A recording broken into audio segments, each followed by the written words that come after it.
दोस्तों, बड़ी खबर निकल कर आ रही है। जी हाँ, झारखंड में 6 महीने से पहले त्रिस्तरीय पंचायत चुनाव संभव नहीं। दोस्तों, इस साल नवंबर में ही पंचायतों के निर्वाचित प्रतिनिधियों का कार्यकाल समाप्त हो रहा है। आपको बता दें कि चुनाव दिसंबर में प्रस्तावित था, परंतु कोविड-19 के संक्रमण और राज्य निर्वाचन आयुक्त के रिक्त पद की वजह से चुनाव की प्रक्रिया अब तक शुरू नहीं हो सकी है। झारखंड में त्रिस्तरीय पंचायत चुनाव टलना लगभग तय माना जा रहा है। राज्य निर्वाचन आयुक्त का पद रिक्त होने के कारण आयोग का कामकाज प्रभावित है। राज्य सरकार द्वारा आयुक्त की नियुक्ति के बाद ही चुनाव की तैयारी की जा सकेगी। राज्य के 14 नगर निकायों का चुनाव पहले ही स्थगित किया जा चुका है। मई जून में होने वाले निकायों का चुनाव तैयारी पूरी करने के बाद कोविड-19 के संक्रमण की आशंका के कारण स्थगित कर दिया गया था। खबर है, विधि और वित्त विभाग से पास हुआ सरना धर्म कोड की फाइल।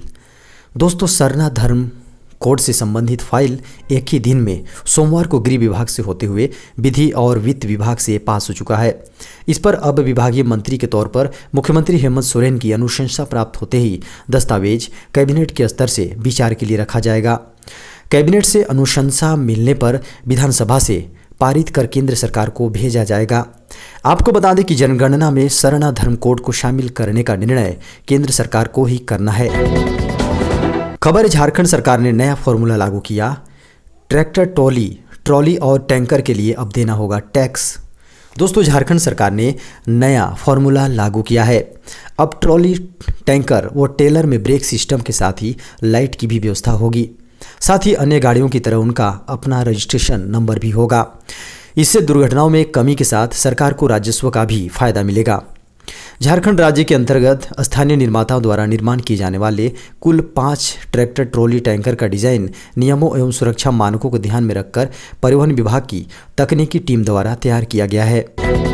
खबर है, सरकार द्वारा गठित कमेटी से पारा शिक्षकों को नहीं मिलेगा नियमितीकरण का लाभ।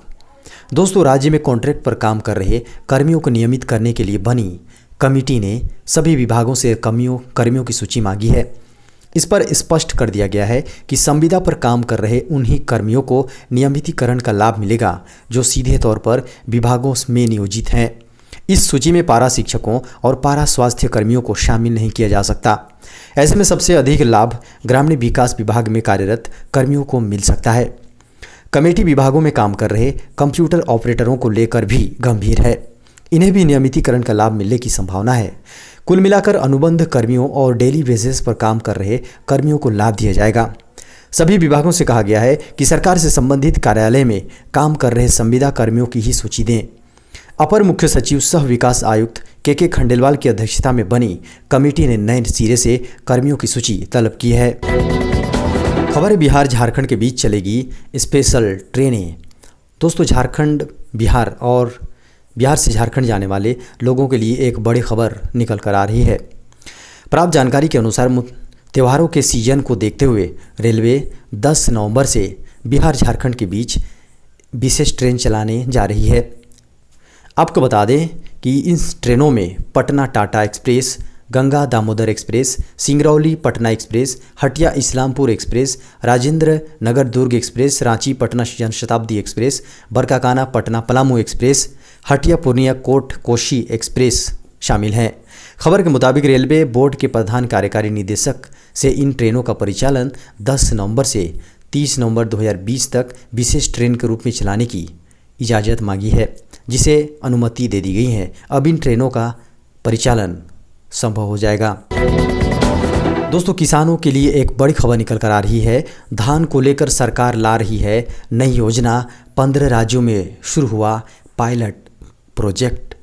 दोस्तों, देश में पोषण सुरक्षा को व्यवहारिक रूप देने की प्रक्रिया के तहत खाद्य एवं सार्वजनिक वितरण विभाग ने चावल को पोषण युक्त बनाने और सार्वजनिक वितरण प्रणाली के जरिए इसके वितरण के वास्ते एक केंद्र प्रायोजित पायलट परियोजना लागू की है। यह पायलट योजना 2019-20 से शुरू हो रहे 3 सालों के लिए मंजूर की गई है और इसके लिए 174.6 करोड़ रुपए का कुल बजट आवंटित किया गया है। इस पायलट योजना को लागू करने के लिए 15 राज्य सरकारों ने अपने अपने जिलों की पहचान की है। आंध्र प्रदेश, गुजरात, महाराष्ट्र, तमिलनाडु और छत्तीसगढ़ इन 5 राज्यों ने पहले ही अपने अपने जिलों में इस पोषण युक्त चावल का वितरण शुरू कर दिया है। इस संदर्भ में केंद्रीय खाद्य एवं उपभोक्ता मामलों, रेलवे, वाणिज्य एवं उद्योग मंत्री पीयूष गोयल ने इसी साल 31 अक्टूबर को हुई एक समीक्षा बैठक में देश में इस पोषण युक्त चावल के वितरण को बढ़ाने पर जोर दिया। एक अन्य बैठक 2 नवंबर 2020 को खाद्य एवं सार्वजनिक वितरण विभाग के सचिव की अध्यक्षता में हुई, जिसमें भारतीय खाद्य निगम से देश के सभी जिलों से इस पोषण युक्त चावल की खरीद और इसके वितरण के संबंध में एक समन्वित योजना बनाने के लिए कहा गया है। खबर है केंद्र सरकार का बड़ा फैसला, कोई बैंक नहीं लेगा सर्विस चार्ज। दोस्तों, केंद्र सरकार ने कुछ सरकारी बैंकों द्वारा बैंकिंग सर्विसेज के लिए सेवा शुल्क बढ़ाए जाने वाली अटकलों पर रोक लगा दी है। केंद्र सरकार ने कहा कि 60 करोड़ से अधिक बेसिक सेविंग्स बैंक डिपॉजिट पर किसी तरह का सेवा शुल्क नहीं लिया जाता है। वित्त मंत्रालय की ओर से कहा गया है कि बैंक की ओर से जनधन खातों में कोई भी सेवा शुल्क लागू नहीं होता है। वहीं नियमित बचत खाते, चालू खाते, नकद उधार खातों और ओवरड्राफ्ट खातों में भी ऐसा कोई शुल्क नहीं बढ़ाया गया है। सरकार के मुताबिक 60.4 crore basic saving bank deposit account, जिसमें 41 करोड़ से ज़्यादा जनधन खाते हैं, पर रिजर्व बैंक के द्वारा मुफ्त सेवाओं में शामिल सेवाओं पर कोई सर्विस चार्ज नहीं लगाया गया है। हालांकि बैंक ऑफ बड़ौदा ने 1 नवंबर 2020 से प्रति माह मुफ्त नकद जमा और निकासी की संख्या के संबंध में कुछ परिवर्तन किए थे। बैंक ने नकद जमा राशि और निकासी की सीमा प्रति माह 5 से घटाकर 3 कर दी है। इसमें इन मुफ्त लेनदेन से अधिक लेनदेन के लिए शुल्क में कोई बदलाव नहीं किया गया है। इसके बाद बैंक ऑफ बड़ौदा ने जानकारी दी कि कोविड से जुड़ी स्थिति को देखते हुए उन्होंने इन परिवर्तनों को वापस लेने का निर्णय लिया है। दोस्तों, पेंशन धारकों के लिए एक अलर्ट है, नहीं किया ये काम तो रुक जाएगी पेंशन। दोस्तों, अगर आप पेंशनर हैं और आपका लाइफ सर्टिफिकेट जमा नहीं हुआ है तो ये खबर आपके लिए बेहद महत्वपूर्ण है, क्योंकि पेंशन धारकों को पेंशन पाने के लिए हर साल नवंबर में अपना लाइफ सर्टिफिकेट यानी अपने जिंदा होने का प्रमाण पत्र जमा करना पड़ता है। पहले पेंशन भोगियों को बैंक या पोस्ट ऑफिस जाकर हर साल यह सर्टिफिकेट जमा कराना होता था, लेकिन अब कर्मचारी भविष्य निधि संगठन ने सीनियर सिटीजन के लिए घर बैठे ऑनलाइन लाइफ सर्टिफिकेट जमा कराने की सुविधा शुरू की है। इस साल ऑफलाइन माध्यम से लाइफ सर्टिफिकेट जमा कराने की तिथि 1 नवंबर से 31 दिसंबर तक है, लेकिन ऑनलाइन माध्यम से आप साल में किसी भी समय लाइफ सर्टिफिकेट सबमिट कर सकते हैं। सर्टिफिकेट जमा करने की तारीख से 1 साल तक के लिए यह लाइफ सर्टिफिकेट वैलिड रहेगा। आपको बता दें कि देश भर में करीब 64 लाख लोग साल में एक बार जीवन प्रमाण पत्र जमा कराते हैं। खबर है राहुल गांधी का बड़ा बयान, जब तक नरेंद्र मोदी को हरा ना दूं पीछे नहीं हटूंगा। दोस्तों, कांग्रेस के पूर्व अध्यक्ष राहुल गांधी ने प्रधानमंत्री नरेंद्र मोदी को निशाने पर लिया है। बिहार के अररिया में रैली को संबोधित करते हुए राहुल गांधी ने कहा है कि जब तक वो पीएम मोदी को हरा नहीं देंगे वो पीछे नहीं हटेंगे। राहुल ने कहा कि नफरत को प्यार से काटा जा सकता है। हम विचारधारा की लड़ाई लड़ रहे हैं, उनकी सोच के खिलाफ लड़ रहे हैं। कांग्रेस नेता ने कहा कि पीएम मोदी के दिल में गरीबों, किसानों, मजदूरों के लिए कोई जगह नहीं है। चुनावी रैली को संबोधित करते हुए कांग्रेस नेता राहुल गांधी ने कहा कि नीतीश कुमार ने बिहार को बदलने को वादा किया था तथा प्रधानमंत्री नरेंद्र मोदी ने चुनाव प्रचार के दौरान 2 करोड़ लोगों को नौकरी देने का वादा किया था, लेकिन कोई भी वादा नहीं पूरा किया। खबर है रिपब्लिक टीवी के फाउंडर अर्नब गोस्वामी गिरफ्तार। दोस्तों, आत्महत्या के लिए उकसाने के मामले में रिपब्लिक टीवी के फाउंडर और कर्ता धर्ता अर्नब गोस्वामी को रायगढ़ पुलिस ने गिरफ्तार कर लिया है। तड़के सुबह 6:30 बजे रायगढ़ पुलिस और मुंबई पुलिस की एक टीम अर्नब गोस्वामी के घर पहुंची और हिरासत में लिया। अर्नब को घर से हिरासत में लेकर स्थानीय एनएम जोशी मार्ग पुलिस स्टेशन में कागजी कार्रवाई पूरा करने की जिम्मेदारी एनकाउंटर स्पेशलिस्ट सचिन वाजे को सौंपी गई थी। आत्महत्या के लिए उकसाने का मामला मई 2018 का है, जब 53 साल के अन्वय नाइक और उनकी मां कुमुद नाइक ने अलीबाग के अपने बंगले में खुदकुशी कर ली थी। खुदकुशी के लिए अन्वय नाइक ने एक पत्र में 3 लोगों को जिम्मेदार ठहराया था।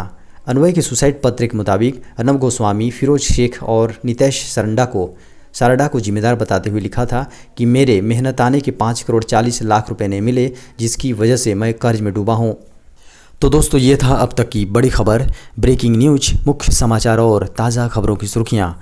दोस्तों, आपसे अनुरोध है कि इस चैनल को आप सब्सक्राइब कर लीजिए, वीडियो को लाइक कीजिए, अपने दोस्तों को इस वीडियो को शेयर कीजिए और साथ ही बेल के आइकन को दबाइए ताकि हमारे आने वाले सभी लेटेस्ट ब्रेकिंग न्यूज की नोटिफिकेशन आपको सबसे पहले मिलते रहे।